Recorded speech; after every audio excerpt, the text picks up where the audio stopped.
Beach Shah Bhittai जी मज़ार ते पहुची हाज़िरी भरे गुलनि जी चाद चाढ़े सिंध जी ख़ुशहाली अमन ऐं सदा सलामती लाइ दुआऊं घुरियूं। इन मौक़े ते मीडिया सां ॻाल्हाईंदे डॉक्टर नियाज़ कालाणी चयो त अवामी न्यूज़ जी टीम खे जस आहे जंहिं सिंधी सक़ाफ़ती ॾिहाड़े खे सिंध थींदे ख़ुशहाल सदा जे सिरे हेठि मल्हाइण जो सॾु ॾिनो आहे। अवामी न्यूज़ जे सॾ खे सिंधी माण्हू भरपूर मोट ॾिनी आहे जॾहिं त असां सिंधी असल खां इल्मु अदब सां वापसि था रहिया आहियूं।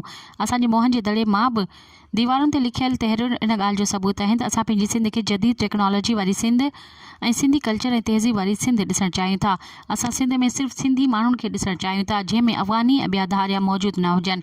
इन मौक़े ते जसकम मटियारी ज़िले अॻवान आबिद हुसैन शाहणी सैयद हाशिम शाह सरदार अयाज़ मेमन जलाल खोसो सिकंदर भट्टी ऐं ॿिया साणस गॾु हुआ जॾहिं त नौजवाननि पारां इको साउंड ते सिंधी क़ौमी गीतुनि ते रक़्स करे झुमरियूं हणी रहिया आहिनि। मज़ीद ख़बरनि ऐं तफ़सीलात लाइ विज़िट कयो असांजी वेबसाइट www.awamiNewsHD.com ऐं ॾिसंदा रहो अवामी न्यूज़ HD।